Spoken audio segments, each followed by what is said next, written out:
జై శ్రీరామ్. శ్రీమాత్రే నమః. శ్రీ గురుభ్యో నమః. 2024 సంవత్సరం జూలై మాసంలో వార ఫలాలు. జూలై 7వ తారీఖు నుంచి జూలై 13వ తారీఖు వరకు కూడా ఈ వారం యొక్క గోచర గ్రహ స్థితులు ఏ విధంగా ఉన్నాయో ఒకసారి ముందు మనం చూద్దాం. మేషరాశి అధిపతి అయిన మంగళ మేషరాశిలో సంచారం జరుపుతూ ఉన్నారు. ఈ నెల 13వ తారీఖు మేషరాశి నుంచి ఆయన వృషభ రాశిలోకి వెళ్తారు. గురు భగవానుడు వృషభ రాశిలో సంచారము, మిథున రాశిలో సూర్యనారాయణ మూర్తి సంచారము, కర్కాటక రాశిలో శుక్రుడు మరియు బుధ భగవానుడు వీళ్ళిద్దరి సంచారము, కన్యా రాశిలో కేతుదేవుని సంచారము, వక్రించిన శనీశ్వరుడు కుంభరాశిలో సంచారం చేస్తూ ఉన్నారు. రాహు భగవానుడు మీనరాశిలో సంచారము, భూమిని అతి వేగంగా చుట్టి వచ్చే 12 రాశిని అతి వేగంగా చుట్టి వచ్చే చంద్రుడు ఈ వారము కర్కాటక రాశి నుంచి కన్యా రాశి వరకు ఆయన ప్రయాణాన్ని సాగిస్తున్నారు. అంటే ఈ 3 రాశుల్లో చంద్రుడు ఉంటాడు ఈ వారం మొత్తం మీద. ఇవి ఈ వారం యొక్క గోచర గ్రహస్థితులు. ఈ వారం ఏమన్నా విశేషాంశం ఉందా గోచర గ్రహస్థితుల్లో? మరియు ఈ వారము ఏ పరిహారం చేసుకోవాలి, అసలు ద్వాదశ రాశుల వాళ్ళకి ఎలా ఉంటుంది, ఇదంతా కూడా మనం ఒకసారి చూద్దాము. ఇప్పుడు ఈ వారము స్వస్థానగతుడయ్యి ఈ 2 గ్రహాలు ఉన్నాయి. ఒకటి మంగళ్ మరియు వక్రించిన శనేశ్వరుడు, వీరిద్దరు కూడా స్వస్థానగతుడై ఉన్నారు. పోయిన వారం దాకా బుధ భగవానుడు మిథున రాశిలో స్వస్థానగతుడై ఉన్న ఇప్పుడు ఆయన మిథున రాశి నుంచి బయటకు వచ్చేసారు. ఈ వారం యొక్క స్పెషల్ అంశం ఏంటంటే శుక్ర భగవానుడు కర్కాటక రాశిలో సంచారము. ఎందుకు కర్కాటక రాశిలో సంచారం అంటే ఎప్పుడైనా 4th హౌస్లో శుక్రుడు ఉంటే కనుక చాలా మంచిది. అంటే కాలపురుషుడు కుండలిలోంచి మీ జన్మజాతకంలో కూడా 4th హౌస్లో శుక్రుడు ఉంటే చాలా మంచిది. అంటే ఇంట్లో కొంతమంది చూడండి, ఇంట్లో చాలా రిలాక్స్డ్గా ప్లెజెంట్గా చిల్ అవుతూ ఉంటారు.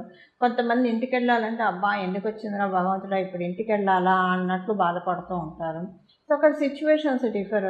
ఎవరికైతే 4th హౌస్లో రాహు ఉంటారో వాళ్ళకి ఇంట్లో ఎప్పుడు ప్రశాంతంగా ఉండదు, వాళ్ళకి ప్రశాంతంగా ఉండదు, వాళ్ళ చుట్టూ ఉన్న వాళ్ళకి కూడా ప్రశాంతంగా ఉండదు. అలా ఇంట్లోంచి ఎప్పుడు బయటపడదామా అని చూసేట్లో ఉంటాయి వాళ్ళకి పరిస్థితులు. కానీ శుక్ర భగవానుడు ఎవరికైతే శుక్ర భగవానుడు చతుర్థంలో ఉన్నా లేదా గురు భగవానుడు చతుర్థంలో ఉన్నా, గురు భగవానుడు చతుర్థంలో ఉంటే అందరూ వీళ్ళ దగ్గరకు వస్తారు. వీళ్ళని అయస్కాంతంలాగా అందరిని అట్రాక్ట్ చేస్తారు. వీళ్ళు బిజినెస్ ఇంట్లోంచి పెట్టుకుంటే చాలా ఫాలోయింగ్ ఉంటుంది, అంటే జనరల్గా చెప్తున్నాను. అలాగే శుక్రుడు ఇంట్లో ఉంటే కంఫర్ట్స్ ఎక్కువగా ఉంటాయి అన్నమాట. వీళ్ళు ఇంట్లోంచి బయటకు వెళ్ళడానికి ఎక్కువ ఇష్టపడరు. వెళ్తారు కానివ్వండి, ఎక్కువగా ఇంట్లో హాయిగా రిలాక్స్డ్గా ఉండడానికి ఇష్టపడతారు. ఇప్పుడు ఇదంతా ఎందుకు చెప్తున్నానంటే కాలపురుషుడి కుండలిలోంచి 4వ స్థానమైన కర్కాటక రాశిలో శుక్ర భగవానుడు సంచారం చేస్తున్నారు. అంటే ఇది అందరికీ కూడా మీ జన్మజాతకంలో శుక్రుడు చతుర్థ స్థానంలో ఉన్నా లేకపోయినా, లేదా చతుర్థ స్థానం మీద దృష్టి పెట్టినా లేకపోయినా, కాలపురుషుడు కుండలిలోంచి ఆయన చతుర్థ రాశిలో ఉన్నారు కాబట్టి అది కూడా ఎఫ్లిక్షన్ లేకుండా, అంటే అక్కడ మళ్ళీ రాహు కేతువు కుజుడు వీళ్ళెవరు అలా కలవకుండా, శనేశ్వరుడు ఇలా ఎవరు లేకుండా, ఎఫ్లిక్షన్ లేకుండా బుధ భగవానుడితోటి కలిసి ఉండడం చాలా మంచిది. ఇది ద్వాదశ రాశుల వాళ్ళకి కూడా చాలా మంచి చేస్తుంది. అంటే ముందు ఇంట్లో అందరికీ కూడా అనుకూల వాతావరణం, ప్రశాంతమైన వాతావరణం. ముందు శుక్రుడు అక్కడ కర్కాటక రాశిలో ఉన్నంత కాలము కూడా ప్రతి ఒక్కళ్ళు బ్లెస్ చేయబడతారు. అలానే ఇంకోటి ఏంటంటే బుధ భగవానుడితో కూడి ప్రత్యేకించి ఇంట్లో వ్యాపారం చేసే వాళ్ళకి ఇది చాలా మంచి టైం. అది ఇప్పుడు ప్రారంభించమని అసలు చెప్పట్లేదు, ఎందుకంటే దానికి మీ జన్మజాతకం చూసుకునే సపోర్ట్ అయితేనే ప్రారంభించాలి.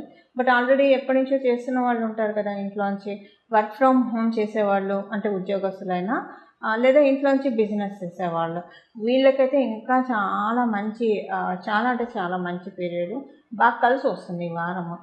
ఈ వారం యొక్క ఇంపాక్ట్ ఒక నెల అంటే ఒక 2-3 వారాలు ఉంటుంది. సో చాలా బాగా కలిసి వస్తుంది. వీళ్ళు చేసే ఇంటి నుంచి చేసే వ్యాపారము చాలా బాగా కలిసి వస్తుంది. అలాగే వర్క్ ఫ్రమ్ హోమ్ చేసే వాళ్ళకి కూడా చాలా మంచి ఐడెంటిటీ ఇప్పుడు ఉన్న ఈ గోచారం కలగజేస్తూ ఉంది. ఇది ఇప్పుడు ఈ వారంలో ఉన్న గోచారం, అంటే మీ జన్మజాతకంలో బాగా ఉన్నా లేకపోయినా కూడా గోచారం మీకు 50% బఫర్ అయితే ఇస్తుంది.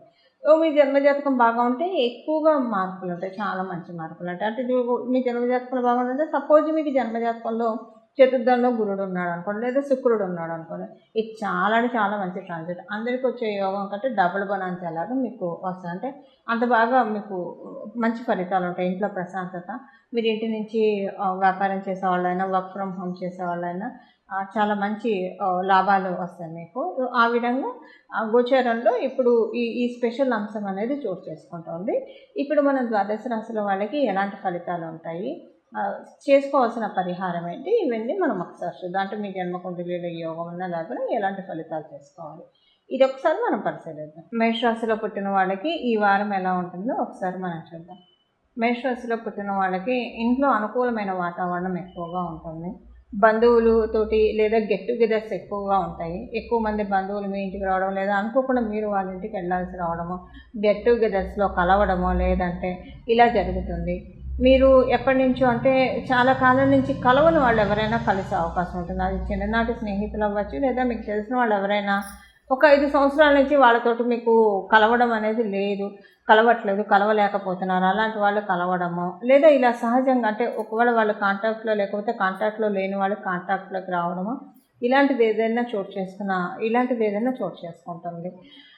అలాగే మీకు ఈ వారము చాలా అంటే మంచి ఆత్మబలము, దృఢ సంకల్పము, దృఢ నిశ్చయంతో పనులన్నీ కూడా వేగవంతం చేస్తారు. గవర్నమెంట్కి సంబంధించిన వ్యవహారాలు ఏమైనా ఉంటే కనుక అవి ముందుకు సాగాక మీరు ఇబ్బంది పడుతూ ఉంటే అవన్నీ కూడా ముందుకు తీసుకెళ్ళే సమయం కూడా ఈ సమయము, అందులో ఎలాంటి ఇబ్బంది లేదు. అలాగే మీకు ఇప్పుడు అంటే గురు భగవానుడు మీకు ద్వితీయ స్థానంలో ఉండడం వల్ల తర్వాత ఈ 13వ తారీఖు నుంచి మీ రాష్ట్రాధిపతి కూడా ఆయనతో కలవడము, ఇది ముందు నుంచి మీకు చాలా పాజిటివ్ చేంజెస్ని తెచ్చిపెడుతుంది. ఏ విషయంలో పాజిటివ్ చేంజెస్ వస్తాయంటే మీకు అంటే ఇప్పటి వరకు అంటే అంత శుభశకునాలు కనిపిస్తూ ఉంటాయి, అంత పాజిటివ్గా అనిపిస్తూ ఉంటుంది. ఇలా మీకు మేషరాశిలో పుట్టిన వాళ్ళకి ఈ ఫలితాలు షూర్ అవుతూ ఉన్నాయి. చూసారు కదండి మీ రాశి వాళ్ళకి ఎలాంటి ఫలితాలు ఉంటాయో. ఇప్పుడు దీనికి చేసుకోవాల్సిన పరిహారం మనం చూద్దాము. శుక్రుడు బాగా బ్లెస్ చేస్తూ ఉన్నారు.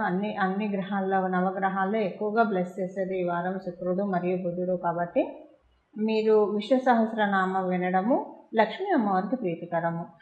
లక్ష్మీ అమ్మవారిని డైరెక్ట్గా పూజించడం కంటే విష్ణు సహస్రనామాలు ఎవరైతే వింటూ ఉంటారో అలాంటి ఇళ్లల్లో అమ్మవారు హరికి సంబంధించిన శ్రీమన్నారాయణ కథలు వినేవాళ్ళని, శ్రీమన్నారాయణని ధ్యానం చేసేవాళ్ళని, శ్రీమన్నారాయణ మంత్రాన్ని జపం చేసేవాళ్ళని, వాసుదేవుణ్ణి సర్వదా స్మరించేవాళ్ళని, భగవద్గీత వినేవాళ్ళని, అలాగే విష్ణు సహస్రనామం వినేవాళ్ళు అంటే అమ్మవారికి అత్యంత ఆప్తులు. సో ఇలా మీరు కనుక చేసుకుంటే చాలా బాగా ఉంటుంది. ప్రతిరోజు స్త్రీ సూక్తం, పురుష సూక్తం ఈ వారం రోజులు వితౌట్ ఎనీ ఫెయిల్, అంటే ఆడవాళ్ళైతే సూక్తం చదవకపోవడం మంచిది, మగవాళ్ళు చదవండి లేదా వినొచ్చు. ఇప్పుడు ఎవరైనా వినొచ్చు, చక్కగా వినడానికి ప్రయత్నించండి. ప్రతిరోజు లేవంగానే 3 సార్లు పురుష సూక్తం, 3 సార్లు స్త్రీ సూక్తము.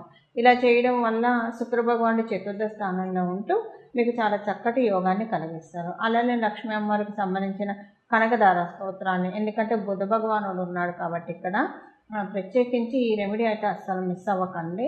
ప్రతిరోజు ఉదయాన్నే మీరు లేవగానే స్నానం చేయగానే కనకదార స్తోత్రాన్ని 3 సార్లు చదవడము లేదా 3 సార్లు వినడము చేయండి. వితౌట్ ఎనీ ఫెయిల్ ఈ వారం అంతా కూడా త్రూఅవుట్ దిస్ వీక్. ఎందుకంటే ఇక్కడ లక్ష్మీనారాయణ యోగం ద్వాదశ రాశుల వాళ్ళకి ఏర్పడుతుంది. బుధుడు శుక్రుడు వీళ్ళిద్దరు కలయిక వల్ల. బుధుడు ప్రకృతికి సంకేతం కాబట్టి శుక్రుడితో కలిసి ఉన్నాడు కాబట్టి ఉసిరికాయ కూడా మనకి ప్రకృతి మాత నుంచి వచ్చింది. ఇక్కడ ఉసిరికాయ మనకి తెలుసు కదా, కనకదార స్తోత్రం అసలు ఎందుకు వచ్చిందో మనందరికీ తెలుసు, ఇది చెప్పక్కర్లేదు. ఒక వేద బ్రాహ్మణురాలు కనక శంకరాచార్యులు వారు వెళ్ళి భౌతి భిక్షాం దేహి అని అన్నప్పుడు ఒక వృద్ధ బ్రాహ్మణ స్త్రీ ఆవిడ దగ్గర ఏం లేకపోతే ఎండిపోయిన ఉసిరికాయ వేస్తుంది. దానికే శంకరాచార్యులు వారు చేసిన స్తుతికి అమ్మవారు కనకదారగా బంగారు ఉసిరికాయని కురిపించింది. అలాగా ఇప్పుడు కనకదార స్తోత్రం చాలా ఆప్ట్గా ఉంటుంది. మీరు ఇన్నాళ్ళు చేసుకున్నా ఇప్పుడు చేయడం వల్ల నిజంగా ఫలితాలు మీరు తీసేసుకుంటారు. అంటే ఒక్కొక్క స్తోత్రానికి కాలబలం, దైవబలం చాలా బాగా ఉన్న సమయం, అమృత గడియలు జరుగుతూ ఉన్న సమయం ఈ సమయము. సో ద్వాదశ రాశుల వాళ్ళు, ద్వాదశ లగ్నాల వాళ్ళు కూడా ఈ కనకదార స్తోత్రాన్ని ప్రతిరోజు ఉదయాన్నే 3 సార్లు మీకు కుదిరి ఉదయము, ప్రాతః సంధ్య, మధ్యాహ్న సంధ్య, సాయం సంధ్య వేళల్లో చదువుకుంటే ఒక్కొక్కసారి చాలా మంచిది. అంటే ఉదయం లేవగానే స్నానం చేసినప్పుడు ఒకసారి, మధ్యాహ్నం అభిజిత్ లగ్నంలో ఒకసారి, అంటే 12 నుంచి 1 గంటలోపు ఒకసారి, అలాగే సాయంత్రం పూట అసుర సంధ్య వేళలో, ప్రదోష వేళలో ఒకసారి ఇలా చదువుకోవడం కానీ వినడం కానీ చేస్తే చాలా మంచిది. పొద్దున మీరు స్నానం చేసి విన్నప్పుడు చదివినా, మీరు ఆఫీస్లో ఉన్నా, మధ్యాహ్నం పూట ఎక్కడ ఉన్నా కూడా మీరు చదవచ్చు, వినొచ్చు. ఇది చేయండి. ఇలా చేయడం లేదు, ఇదంతా కుదరదు, ఆఫీస్లో మేము మర్చిపోతామేమో అని వర్క్ దీంట్లో ఉన్నప్పుడు అన్నప్పుడు పొద్దున్నే 3 సార్లు చేయడానికి ప్రయత్నించండి. ఇది ఇలా చేయడం వల్ల చాలా అంటే చాలా చక్కటి సత్ఫలితాలు శుక్రాచార్యుల వారి చతుర్థ స్థానంలో ఆ బుధ భగవానుడితో కూడి ఉండడం అనేది చాలా మంచిది. దానికి సంబంధించిన ఫలితాలు పొందడానికి మీరు ఖచ్చితంగా ఈ రెమెడీస్ చేయండి. రెమెడీస్ చేయడం వల్ల మీ జన్మ జాతకంలో లేకపోయినా డెఫినెట్గా 50% మీకు అనుకూలతలు కుటుంబ పరంగా ఏదన్నా కొనుక్కోవాలన్నా వెహికల్ ఇలాంటివి కొనుక్కోవాలనుకున్నా దేనికైనా సరే ఇది సహకరిస్తుంది. మంగళం. నమో భగవతే వాసుదేవాయ.